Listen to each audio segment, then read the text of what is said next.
The Adventures of Sherlock Holmes by Sir Arthur Conan Doyle. Adventure number 3. A Case of Identity. "My dear fellow," said Sherlock Holmes, as we sat on either side of the fire in his lodgings at Baker Street, "life is infinitely stranger than anything which the mind of man could invent. We would not dare to conceive the things which are really mere commonplaces of existence.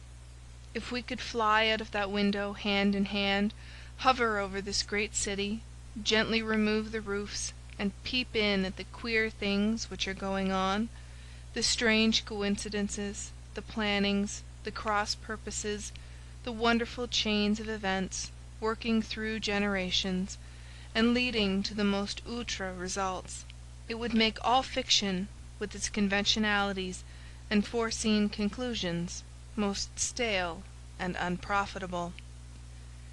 "And yet I am not convinced of it," I answered. "The cases which come to light in the papers are, as a rule, bald enough, and vulgar enough. We have in our police reports realism pushed to its extreme limits, and yet the result is, it must be confessed, neither fascinating nor artistic." "A certain selection and discretion must be used in producing a realistic effect," remarked Holmes. "This is wanting in the police report, where more stress is laid, perhaps, upon the platitudes of the magistrate than upon the details, which to an observer contain the vital essence of the whole matter. Depend upon it, there is nothing so unnatural as the commonplace." I smiled and shook my head. "I can quite understand your thinking so," I said. "Of course, in your position of unofficial adviser and helper to everybody who is absolutely puzzled throughout 3 continents, you are brought in contact with all that is strange and bizarre. But here—" I picked up the morning paper from the ground. "Let us put it to a practical test. Here is the first heading upon which I come: 'A husband's cruelty to his wife.' There is half a column of print, but I know without reading it that it is all perfectly familiar to me. There is, of course, the other woman, the drink, the push, the blow, the bruise, the sympathetic sister or landlady. The crudest of writers could invent nothing more crude." "Indeed, your example is an unfortunate one for your argument," said Holmes, taking the paper and glancing his eye down it. "This is the Dundas separation case, and, as it happens, I was engaged in clearing up some small points in connection with it.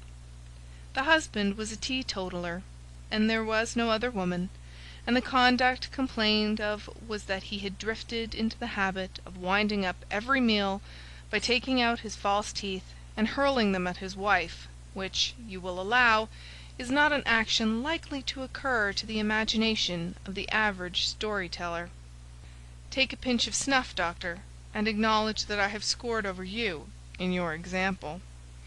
He held out his snuff-box of old gold, with a great amethyst in the centre of the lid. Its splendour was in such contrast to his homely ways and simple life that I could not help commenting upon it. "Ah," said he, "I forgot that I had not seen you for some weeks. It is a little souvenir from the King of Bohemia, in return for my assistance in the case of the Irene Adler papers." "And the ring?"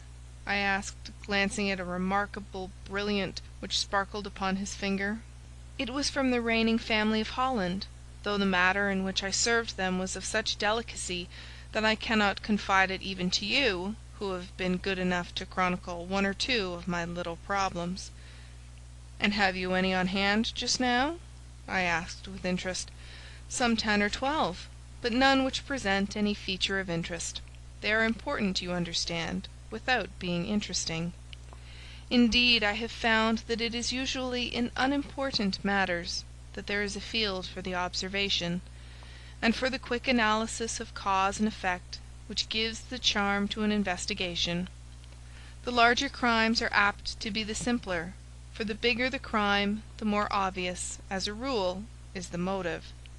In these cases, save for one rather intricate matter, which has been referred to me from Marseilles, there is nothing which presents any features of interest. It is possible, however, that I may have something better before very many minutes are over, for this is one of my clients, or I am much mistaken." He had risen from his chair, and was standing between the parted blinds, gazing down into the dull, neutral-tinted London street. Looking over his shoulder, I saw that on the pavement opposite there stood a large woman with a heavy fur boa round her neck, and a large curling red feather in a broad-brimmed hat, which was tilted in a coquettish Duchess of Devonshire fashion over her ear. From under this great panoply she peeped up in a nervous, hesitating fashion at our windows, while her body oscillated backward and forward, and her fingers fidgeted with her glove buttons. Suddenly, with a plunge, as of the swimmer who leaves the bank, she hurried across the road, and we heard the sharp clang of the bell. "I have seen those symptoms before," said Holmes, throwing his cigarette into the fire. "Oscillation upon the pavement always means an affaire de coeur. She would like advice, but she is not sure that the matter is not too delicate for communication. And yet, even here we may discriminate. When a woman has been seriously wronged by a man she no longer oscillates, and the usual symptom is a broken bell wire. Here we may take it that there is a love matter, but that the maiden is not so much angry as perplexed or grieved. But here she comes in person to resolve our doubts." As he spoke, there was a tap at the door, and the boy in buttons entered to announce Miss Mary Sutherland, while the lady herself loomed behind his small black figure like a full-sailed merchantman behind a tiny pilot-boat. Sherlock Holmes welcomed her with the easy courtesy for which he was remarkable, and, having closed the door and bowed her into an armchair, he looked her over in the minute and yet abstracted fashion which was peculiar to him. "Do you not find," he said, "that with your short sight it is a little trying to do so much typewriting?" "I did at first," she answered, "but now I know where the letters are without looking." Then, suddenly realizing the full purport of his words, she gave a violent start and looked up, with fear and astonishment upon her broad, good-humoured face. "You have heard about me, Mr. Holmes?" she cried. "Else how could you know all that?" "Never mind," said Holmes, laughing. "It is my business to know things. Perhaps I have trained myself to see what others overlook. If not, why should you come to consult me?" "I came to you, sir, because I heard of you from Mrs. Etheridge, whose husband you found so easy when the police and everyone had given him up for dead. Oh, Mr. Holmes, I wish you would do as much for me. I'm not rich, but still I have 100 a year in my own right, besides the little that I make by the machine, and I would give it all to know what has become of Mr. Hosmer Angel." "Why did you come away to consult me in such a hurry?" asked Sherlock Holmes, with his finger-tips together and his eyes to the ceiling. Again a startled look came over the somewhat vacuous face of Miss Mary Sutherland. "Yes, I did bang out of the house," she said, "for it made me angry to see the easy way in which Mr. Windibank, that is my father, took it all. He would not go to the police, and he would not go to you, and so at last, as he would do nothing, and kept on saying that there was no harm done, it made me mad, and I just on with my things, and came right away to you." "Your father," said Holmes. "Your stepfather, surely, since the name is different." "Yes, my stepfather. I call him father, though it sounds funny too, for he is only 5 years and 2 months older than myself." "And your mother is alive?" "Oh yes, mother is alive and well. I wasn't best pleased, Mr. Holmes, when she married again so soon after father's death, and a man who was nearly 15 years younger than herself. Father was a plumber in the Tottenham Court Road, and he left a tidy business behind him, which mother carried on with Mr. Hardy, the foreman. But when Mr. Windibank came he made her sell the business, for he was very superior, being a traveller in wines. They got £4,700 for the goodwill and interest, which wasn't near as much as father could have got if he had been alive. I had expected to see Sherlock Holmes impatient under this rambling and inconsequential narrative, but on the contrary he had listened with the greatest concentration of attention. "Your own little income?" he asked. "Does it come out of the business?" "Oh no, sir. It is quite separate, and was left me by my Uncle Ned in Auckland.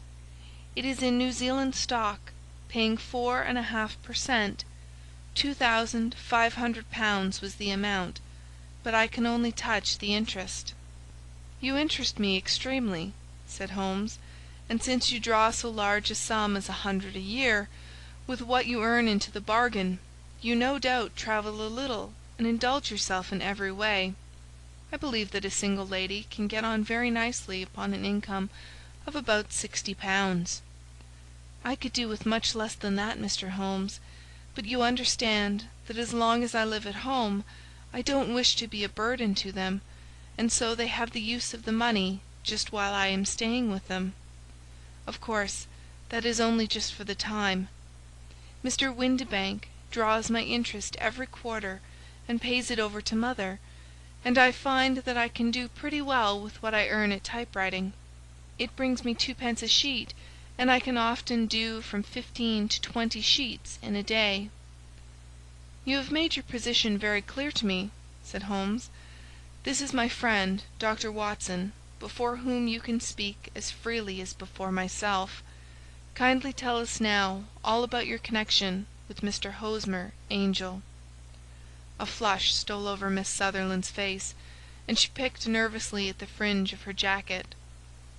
"I met him first at the gasfitters' ball," she said. "They used to send father tickets when he was alive, and then afterwards they remembered us, and sent them to mother. Mr. Windibank did not wish us to go. He never did wish us to go anywhere. He would get quite mad if I wanted so much as to join a Sunday school treat. But this time I was set on going, and I would go, for what right had he to prevent? He said the folk were not fit for us to know, when all father's friends were to be there. And he said that I had nothing fit to wear, when I had my purple plush that I had never so much as taken out of the drawer. At last, when nothing else would do, he went off to France upon the business of the firm, but we went, mother and I, with Mr. Hardy, who used to be our foreman, and it was there I met Mr. Hosmer Angel." "I suppose," said Holmes, "that when Mr. Windibank came back from France he was very annoyed at your having gone to the ball." "Oh, well, he was very good about it. He laughed, I remembered, and shrugged his shoulders, and said there was no use denying anything to a woman, for she would have her way." "I see. Then at the gasfitters' ball you met, as I understand, a gentleman called Mr. Hosmer Angel?" "Yes, sir. I met him that night, and he called next day to ask if we had got home all safe, and after that we had met him, that is to say, Mr. Holmes, I met him twice for walks, but after that father came back again, and Mr. Hosmer Angel could not come to the house any more." "No?" "Well, you know father didn't like anything of the sort. He wouldn't have any visitors if he could help it, and he used to say that a woman should be happy in her own family circle. But then, as I used to say to mother, a woman wants her own circle to begin with, and I had not got mine yet." "But how about Mr. Hosmer Angel? Did he make no attempt to see you?" "Well, father was going off to France again in a week, and Hosmer wrote and said that it would be safer and better not to see each other until he had gone. We could write in the meantime, and he used to write every day. I took the letters in the morning, so there was no need for father to know." "Were you engaged to the gentleman at this time?" "Oh yes, Mr. Holmes. We were engaged after the first walk that we took. Mr. Angel was a cashier in an office in Leadenhall Street, and—" "What office?" "That's the worst of it, Mr. Holmes. I don't know." "Where did he live, then?" He slept on the premises." "And you don't know his address?" "No, except that it was Leadenhall Street." "Where did you address your letters, then?" "To the Leadenhall Street post office, to be left till called for. He said that if they were sent to the office he would be chaffed by all the other clerks about having letters from a lady, so I offered to typewrite them, like he did his, but he wouldn't have that, for he said that when I wrote them they seemed to come from me, but when they were typewritten he always felt that the machine had come between us. That will just show you how fond he was of me, Mr. Holmes, and the little things that he would think of." "It was most suggestive," said Holmes. "It has long been an axiom of mine that the little things are infinitely the most important. Can you remember any other little things about Mr. Hosmer Angel?" "He was a very shy man, Mr. Holmes. He would rather walk with me in the evening than in the daylight, for he said that he hated to be conspicuous. Very retiring and gentlemanly he was. Even his voice was gentle. He'd had the quinsy and swollen glands when he was young, he told me, and it had left him with a weak throat and a hesitating, whispering fashion of speech. He was always well dressed, very neat and plain, but his eyes were weak, just as mine are, and he wore tinted glasses against the glare." "Well, and what happened when Mr. Windibank, your stepfather, returned to France?" "Mr. Hosmer Angel came to the house again, and proposed that we should marry before father came back. He was in dreadful earnest, and made me swear, with my hands on the testament, that whatever happened I would always be true to him. Mother said he was quite right to make me swear, and that it was a sign of his passion. Mother was all in his favor from the first, and was even fonder of him than I was. Then, when they talked of marrying within the week, I began to ask about father, but they both said never to mind about father, but just to tell him afterwards, and mother said she would make it all right with him. I didn't quite like that, Mr. Holmes. It seemed funny that I should ask his leave, as he was only a few years older than me, but I didn't want to do anything on the sly, so I wrote to father at Bordeaux, where the company has its French offices, but the letter came back to me on the very morning of the wedding." "It missed him, then?" "Yes, sir, for he had started to England just before it arrived." "Ha! That was unfortunate. Your wedding was arranged, then, for the Friday. Was it to be in church?" "Yes, sir, but very quietly. It was to be at St. Saviour's, near King's Cross, and we were to have breakfast afterwards at the St. Pancras Hotel. Hosmer came for us in a hansom, but as there were two of us, he put us both into it and stepped himself into a four-wheeler, which happened to be the only other cab in the street. We got to the church first, and when the four-wheeler drove up, we waited for him to step out, but he never did, and when the cabman got down from the box and looked, there was no one there. The cabman said that he could not imagine what had become of him, for he had seen him get in with his own eyes. That was last Friday, Mr. Holmes, and I have never seen or heard anything since then to throw any light upon what became of him." "It seems to me that you have been very shamefully treated," said Holmes. "Oh, no, sir. He was too good and kind to leave me so. Why, all the morning he was saying to me that, whatever happened, I was to be true, and that even if something quite unforeseen occurred to separate us, I was always to remember that I was pledged to him, and that he would claim his pledge sooner or later. It seemed strange talk for a wedding morning, but what has happened since gives a meaning to it." "Most certainly it does. Your own opinion is, then, that some unforeseen catastrophe has occurred to him?" "Yes, sir.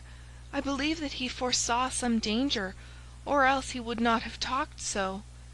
And then I think that what he foresaw happened." "But you have no notion as to what it could have been?" "None." "One more question. How did your mother take the matter?" "She was angry, and said that I was never to speak of the matter again." "And your father? Did you tell him?" "Yes, and he seemed to think, with me, that something had happened, and that I should hear of Hosmer again. As he said, what interest could anyone have in bringing me to the doors of the church, and then leaving me? Now, if he had borrowed my money, or if he had married me and got my money settled on him, there might be some reason. But Hosmer was very independent about money, and never would look at a shilling of mine. And yet what could have happened? And why could he not write? Oh, it drives me half mad to think of it, and I can't sleep a wink at night." She pulled a little handkerchief out of her muff, and began to sob heavily into it. "I shall glance into the case for you," said Holmes, rising, "and I have no doubt that we shall reach some definite result. Let the weight of the matter rest upon me now, and do not let your mind dwell upon it further. Above all, try to let Mr. Hosmer Angel vanish from your memory, as he has done from your life." "Then you don't think I'll see him again?" "I fear not." "Then what has happened to him?" "You will leave that question in my hands. I should like an accurate description of him, and any letters of his which you can spare." "I advertised for him in last Saturday's Chronicle," said she. "Here is the slip, and here are 4 letters from him." "Thank you. And your address?" 31 Lyon Place, Camberwell. "Mr. Angel's address you never had, I understand. Where is your father's place of business?" "He travels for Westhouse and Marbank, the great claret importers of Fenchurch Street." "Thank you. You have made your statement very clearly. You will leave the papers here, and remember the advice which I have given you. Let the whole incident be a sealed book, and do not allow it to affect your life." "You are very kind, Mr. Holmes, but I cannot do that. I shall be true to Hosmer. He shall find me ready when he comes back." For all the preposterous hat and the vacuous face, there was something noble in the simple faith of our visitor which compelled our respect. She laid her little bundle of papers upon the table, and went her way, with a promise to come again whenever she might be summoned. Sherlock Holmes sat silent for a few minutes, with his finger-tips still pressed together, his legs stretched out in front of him, and his gaze directed upward to the ceiling. Then he took down from the rack the old and oily clay pipe, which was to him as a counsellor, and, having lit it, he leaned back in his chair, with the thick blue cloud-wreaths spinning up from him, and a look of infinite languor upon his face. "Quite an interesting study, that maiden," he observed. "I found her more interesting than her little problem, which, by the way, is rather a trite one. You will find parallel cases, if you consult my index, in Andover in '77. And there was something of the sort at The Hague last year. Old as is the idea, however, there were 1 or 2 details which were new to me, but the maiden herself was most instructive." "You appeared to read a good deal upon her, which was quite invisible to me," I remarked. "Not invisible, but unnoticed, Watson. You did not know where to look, and so you missed all that was important. I can never bring you to realize the importance of sleeves, the suggestiveness of thumbnails, or the great issues that may hang from a bootlace. Now, what did you gather from that woman's appearance? Describe it." "Well, she had a slate-coloured, broad-brimmed straw hat, with a feather of a brickish red. Her jacket was black, with black beads sewn upon it, and a fringe of little black jet ornaments. Her dress was brown, rather darker than coffee colour, with a little purple plush at the neck and sleeves. Her gloves were greyish, and were worn through at the right forefinger. Her boots I didn't observe. She had small, round, hanging gold earrings, and a general air of being fairly well-to-do in a vulgar, comfortable, easy-going way." Sherlock Holmes clapped his hands softly together and chuckled. "'Pon my word, Watson, you are coming along wonderfully. You have really done very well indeed.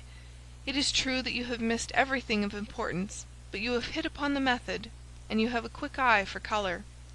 Never trust to general impressions, my boy. but concentrate yourself upon details. My first glance is always at a woman's sleeve. In a man it is perhaps better first to take the knee of the trouser. As you observe, this woman had plush upon her sleeves, which is a most useful material for showing traces. The double line a little above the wrist, where the typewriter presses against the table, was beautifully defined. The sewing machine of the hand type leaves a similar mark, but only on the left arm, and on the right of it farthest from the thumb, instead of being right across the broadest part, as this was. I then glanced at her face, and observing the dint of a pince-nez at either side of her nose, I ventured a remark upon short sight and typewriting, which seemed to surprise her. It surprised me. But surely it was obvious. I was then much surprised and interested on glancing down to observe that, though the boots which she was wearing were not unlike each other, they were really odd ones, the one having a slightly decorated toe-cap, and the other a plain one.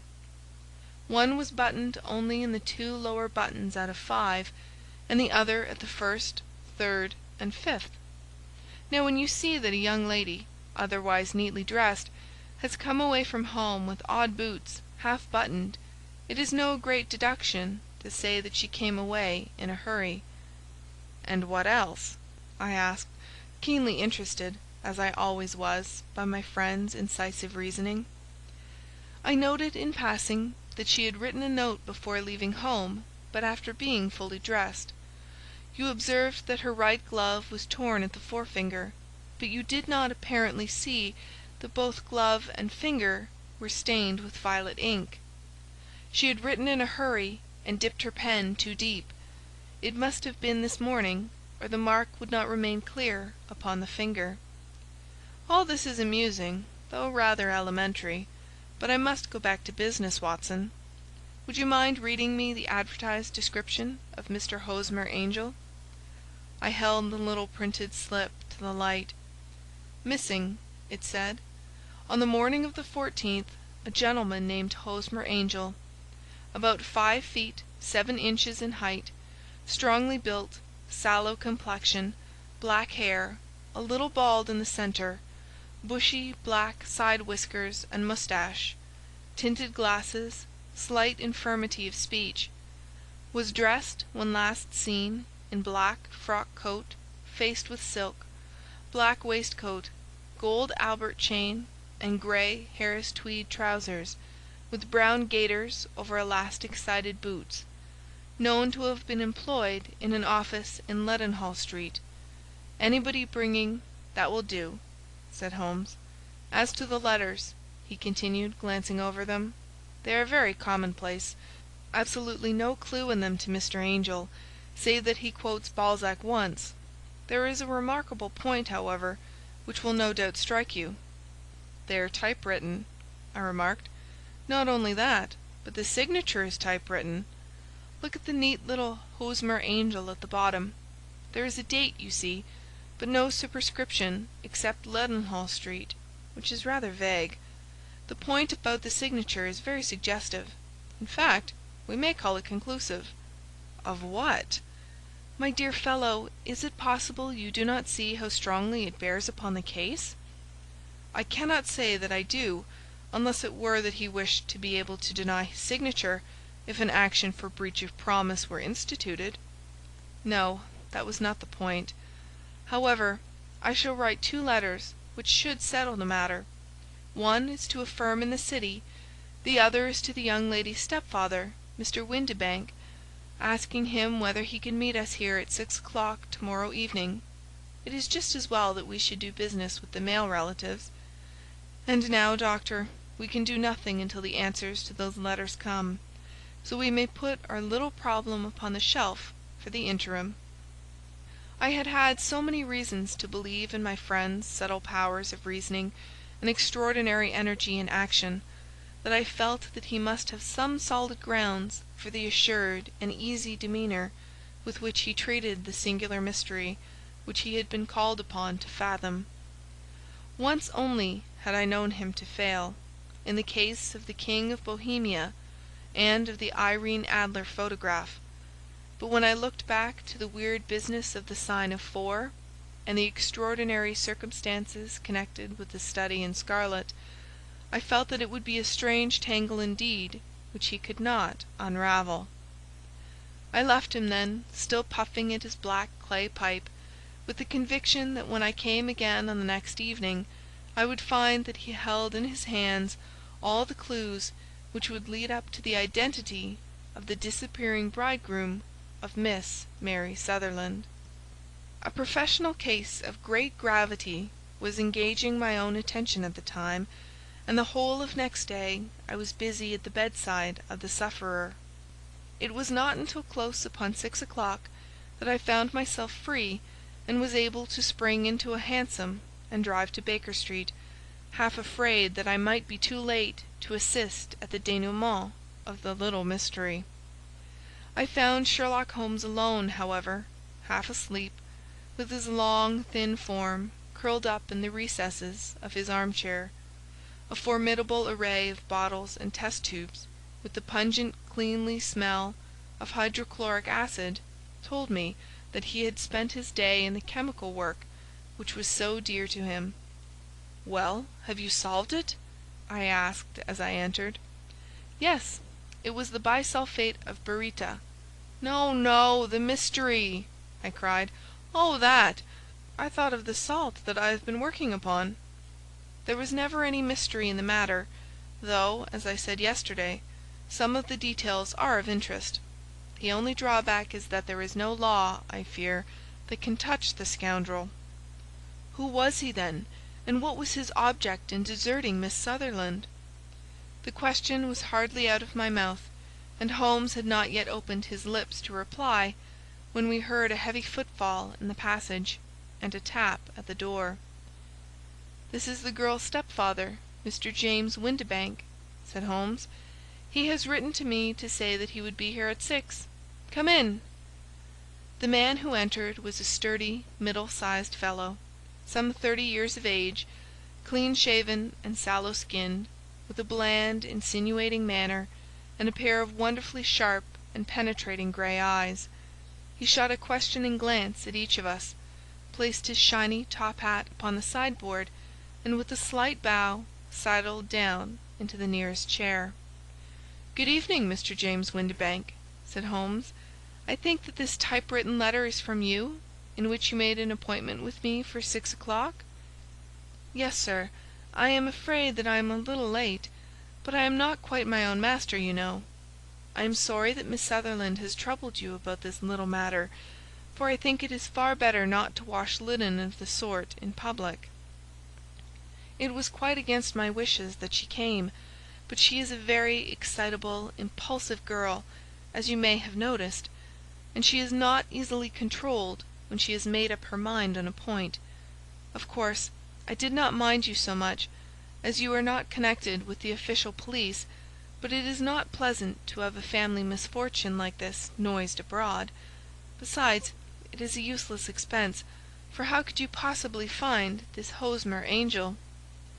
"On the contrary," said Holmes quietly, "I have every reason to believe that I will succeed in discovering Mr. Hosmer Angel." Mr. Windibank gave a violent start and dropped his gloves. "I am delighted to hear it," he said. "It is a curious thing," remarked Holmes, "that a typewriter has really quite as much individuality as a man's handwriting. Unless they are quite new, no two of them write exactly alike. Some letters get more worn than others, and some wear only on one side.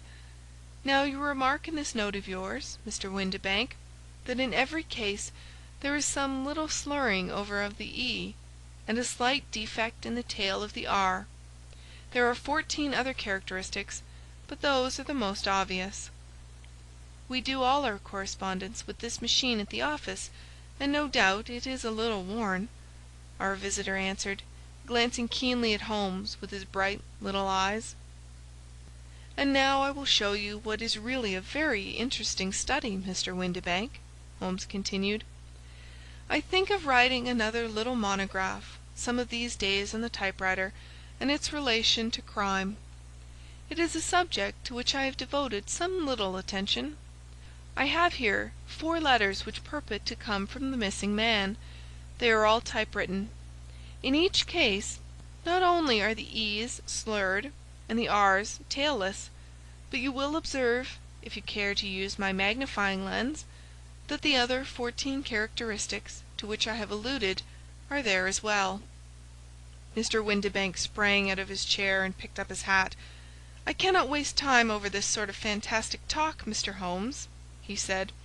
"If you can catch the man, catch him, and let me know when you have done it." "Certainly," said Holmes, stepping over and turning the key in the door. "I let you know, then, that I have caught him." "What? Where?" shouted Mr. Windibank, turning white to his lips and glancing about him like a rat in a trap. "Oh, it won't do, really it won't," said Holmes, suavely. "There is no possible getting out of it, Mr. Windibank. It is quite too transparent, and it was a very bad compliment when you said that it was impossible for me to solve so simple a question. That's right. Sit down and let us talk it over." Our visitor collapsed into a chair, with a ghastly face and a glitter of moisture on his brow. It's not actionable," he stammered. "I am very much afraid that it is not. But between ourselves, Windibank, it was as cruel and selfish and heartless a trick, in a petty way, as ever came before me. Now let me just run over the course of events, and you will contradict me if I go wrong." The man sat huddled up in his chair, with his head sunk upon his breast, like one who is utterly crushed. Holmes stuck his feet up on the corner of the mantelpiece, and, leaning back with his hands in his pockets, began talking, rather to himself, as it seemed, than to us. "The man married a woman very much older than himself for her money," said he, "and he enjoyed the use of the money of the daughter as long as she lived with them.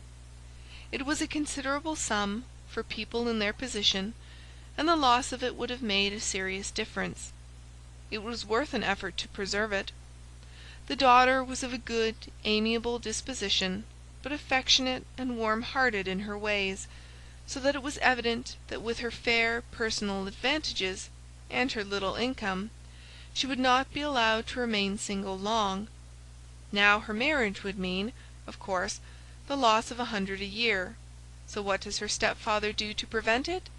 He takes the obvious course of keeping her at home and forbidding her to seek the company of people her own age. But soon he found that that would not answer forever.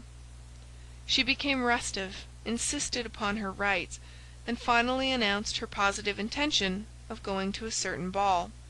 What does her clever stepfather do then? He conceives an idea more creditable to his head than to his heart. With the connivance and assistance of his wife, he disguised himself, covered those keen eyes with tinted glasses, masked the face with a moustache and a pair of bushy whiskers, sunk that clear voice into an insinuating whisper, and doubly secure on account of the girl's short sight, he appears as Mr. Hosmer Angel, and keeps off other lovers by making love himself. "It was only a joke at first," groaned our visitor. "We never thought that she would have been so carried away."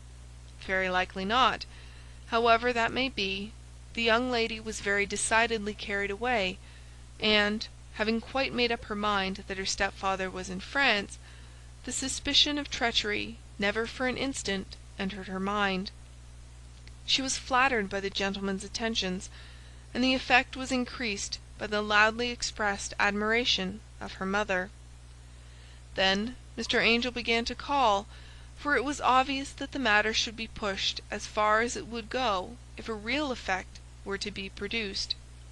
There were meetings and an engagement which would finally secure the girl's affections from turning towards anyone else. But the deception could not be kept up forever. These pretended journeys to France were rather cumbrous. The thing to do was clearly to bring the business to an end in such a dramatic manner that it would leave a permanent impression upon the young lady's mind, and prevent her from looking upon any other suitor for some time to come. Hence those vows of fidelity exacted upon a testament, and hence also the allusions to a possibility of something happening on the very morning of the wedding. James Windibank wished Miss Sutherland to be so bound to Hosmer Angel, and so uncertain as to his fate, that for 10 years to come, at any rate, she would not listen to another man. As far as the church door he brought her, and then, as he could go no farther, he conveniently vanished away, by the old trick of stepping in at one door of a four-wheeler, and out at the other. I think that was the chain of events, Mr. Windibank." Our visitor had recovered something of his assurance while Holmes had been talking, and he rose from his chair now with a cold sneer upon his pale face. "It may be so, or it may not, Mr. Holmes," said he. "But if you are so very sharp, you ought to be sharp enough to know that it is you who are breaking the law now, and not me. I have done nothing actionable from the first, but as long as you keep that door locked, you lay yourself open to an action for assault and illegal constraint." "The law cannot, as you say, touch you," said Holmes, unlocking and throwing open the door. "Yet there never was a man who deserved punishment more. If the young lady has a brother or a friend, he ought to lay a whip across your shoulders. By Jove!" he continued, flushing up at the sight of the bitter sneer upon the man's face, "it is not part of my duties to my client, but here's a hunting crop handy, and I think I shall just treat myself to—" He took 2 swift steps to the whip, but before he could grasp it, there was a wild clatter of steps upon the stairs, the heavy hall door banged, and from the window we could see Mr. James Windibank running at the top of his speed down the road. "There's a cold-blooded scoundrel," said Holmes, laughing, as he threw himself down into his chair once more. "That fellow will rise from crime to crime, until he does something very bad, and ends on a gallows. The case has, in some respects, been not entirely devoid of interest." "I cannot now entirely see all the steps of your reasoning," I remarked. "Well, of course it was obvious from the first that this Mr. Hosmer Angel must have some strong object for his curious conduct, and it was equally clear that the only man who really profited by the incident, as far as we could see, was the stepfather. Then the fact that the 2 men were never together, but that the one always appeared when the other was away, was suggestive. So were the tinted spectacles and the curious voice, which both hinted at a disguise, as did the bushy whiskers. My suspicions were all confirmed by his peculiar action in typewriting his signature, which, of course, inferred that his handwriting was so familiar to her that she would recognize even the smallest sample of it. You see, all these isolated facts, together with many minor ones, all pointed in the same direction." "And how did you verify them?" "Having once spotted my man, it was easy to get corroboration. I knew the firm for which this man worked. Having taken the printed description, I eliminated everything from it which could be the result of a disguise, the whiskers, the glasses, the voice, and I sent it to the firm, with a request that they would inform me whether it answered to the description of any of their travellers. I had already noticed the peculiarities of the typewriter, and I wrote to the man himself at his business address, asking him if he would come here. As I expected, his reply was typewritten, and revealed the same trivial but characteristic defects. The same post brought me a letter from Westhouse and Marbank of Fenchurch Street, to say that the description tallied in every respect with that of their employee, James Windibank. Voilà tout." "And Miss Sutherland?" "If I tell her, she will not believe me. You may remember the old Persian saying, 'There is danger for him who taketh the tiger cub, and danger also for whoso snatches a delusion from a woman.' There is as much sense in Hafiz as in Horace, and as much knowledge of the world." End of Adventure 3.